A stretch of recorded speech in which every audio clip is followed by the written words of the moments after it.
MBBS BDS ছাড়া নামের আগে কেউ ডাক্তার লিখতে পারবে না। হাইকোর্টের এমন আদেশের পর রাজশাহী, খুলনা, রংপুর সহ বিভিন্ন জেলার ইন্টার্ন চিকিৎসকরা তাদের কর্মবিরতি প্রত্যাহার করেছেন। দুপুরে 2 বিচারপতি দ্বৈত বেঞ্চ রায় ঘোষণার পরই কাজে যোগ দেন তারা। এর আগে এমবিবিএস ডিগ্রি ছাড়া ডাক্তার পদবি ব্যবহার এবং ম্যাটসের কার্যক্রম বন্ধ সহ 5 দাবিতে চিকিৎসকদের আন্দোলনের কারণে প্রায় সব হাসপাতালের আউটডোর সেবা বন্ধ হয়ে যায়। ফলে চরম ভোগান্তিতে পড়েন রোগী ও স্বজনরা। 19 ফেব্রুয়ারি রাজশাহী মেডিকেল কলেজ হাসপাতালের ইন্টার্ন চিকিৎসকরা আন্দোলনে নামার পর 4 মার্চ তাদের সাথে একাত্মতা জানিয়ে ক্লাস পরীক্ষা বর্জন করেন কলেজের সব শিক্ষার্থী। মঙ্গলবার থেকে ইন্টার্নদের 5 দফা দাবির সাথে একাত্মতা জানিয়ে চট্টগ্রাম, রাজশাহী, সিলেট ও রংপুর সহ বিভিন্ন মেডিকেল কলেজ হাসপাতালের আউটডোর সেবা বন্ধ রাখেন চিকিৎসকেরা। আমরা আমাদের রায় পেয়েছি, ন্যায্য অধিকার পেয়েছি। আমরা সাট্টনা রাখবো না, আমরা কর্মস্থলে ফিরে আসবো ইনশাল্লাহ অতি সত্বর, অতি দ্রুত। মহামান্য হাইকোর্ট এই রিটটাকে খারিজ করে দিয়েছেন এবং এই জন্য আমরা হাইকোর্ট সহ সরকারের কাছে কৃতজ্ঞতা প্রকাশ করছি। চিকিৎসকরা রোগীদের কল্যাণের জন্য, রোগীদের চিকিৎসার জন্য আবার মাঠে নেমে যাবে এবং আজকে থেকে সমস্ত প্রাইভেট প্র্যাকটিস সহ অন্যান্য সেবাগুলো, সরকারি সমস্ত সেবা চালু থাকবে। এই ঈদে জামা জুতো অ্যাকসেসরিজের ডিসকাউন্ট। এ বিষয়ে আরো জানাতে রাজশাহী থেকে যোগ দিয়েছেন সহকর্মী মোস্তাফিজুর রহমান। মোস্তাফিজুর রহমান, কর্মবিরতি স্থগিতের পর আউটডোর সেবা চালু হয়েছে কিনা?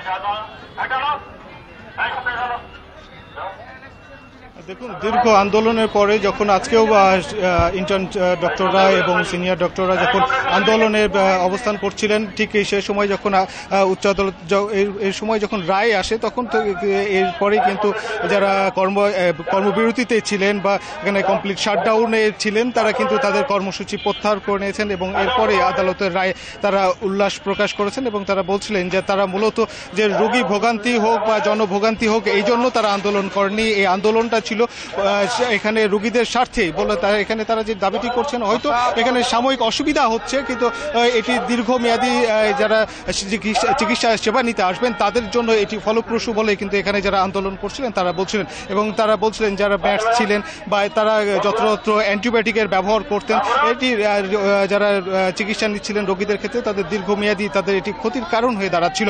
এই ক্ষেত্রে রোগীরা এখানে এই যে ভুল চিকিৎসা থেকে পরিত্রাণ পাবে এবং এটি একটি যুগান্তকারী রায় বলেও কিন্তু আদালতের এই রায়কে তারা স্বাগত জানিয়েছেন। এবং সেই সাথে তাদের যে কর্মবিরতি ছিল, ইন্টার্ন চিকিৎসক সহ সিনিয়র যে চিকিৎসকরা ছিলেন তারা যারা একাত্মতা প্রকাশ করেছিলেন, তারা প্রত্যেকের কর্মস্থলে ফিরে যাবেন এবং এমনটি কিন্তু দুপুরে আমাদের 1:30টার দিকে একটি সংবাদ সম্মেলন করে এমনটি কিন্তু জানিয়েছেন। এবং এরপরে আমরা দেখেছি যে রাজশাহী মেডিকেল কলেজ হাসপাতালে এখানে যারা চিকিৎসকরা রয়েছেন তারা কিন্তু যথারীতি যারা কর্মবিরতিতে ছিলেন তারা কর্মে ফিরে এসেছেন এবং তারা বলছিলেন যে তাদের যে কর্মসূচি ছিল, প্রাইভেট প্র্যাকটিস যে বন্ধ ঘোষণা করেছিল, সেটিও কিন্তু যথারীতি আজ থেকেই শুরু হয়ে যাচ্ছে। যেহেতু আউটডোরের সময় 1টা পর্যন্ত ছিল, আউটডোরের সময় শেষ হয়ে গেছে, অর্থাৎ আগামীকাল থেকে আউটডোরে চিকিৎসা কার্যক্রম যথারীতি আগের মতোই শুরু হবে। এবং এক্ষেত্রে তারা বলছিলেন যে রোগীদের সার্বিক দিক খেয়াল রেখে, লক্ষ্য রেখেই কিন্তু তারা কাজ করছেন এবং যারা ইন্টার্ন ডক্টররা বলছিলেন তারা রোগীর সেবা দেওয়ার জন্যই কিন্তু তারা এই চিকিৎসার মতো পেশাটিকে বেছে নিয়েছেন। এখানে রোগী ভোগান্তি নয়, রোগীর স্বার্থেই কাজ করতে চান এবং তারা কোনো কর্মবিরতিতে যেতে চান না। সেই সাথে তারা বলছিলেন যে এরপরেও যদি ম্যাটস বা অন্যরা যদি উচ্চ আদালতে যায়, তাহলে তার পরবর্তীতে তারা কিন্তু বিষয়টি আইনিভাবেই এর মোকাবেলা করবেন, এমনটি কিন্তু আমাদেরকে জানিয়েছেন। এই ছিল রাজশাহী থেকে সর্বশেষ। রাজশাহী থেকে কথা হচ্ছিল সহকর্মী মোস্তাফিজুর রহমানের সাথে।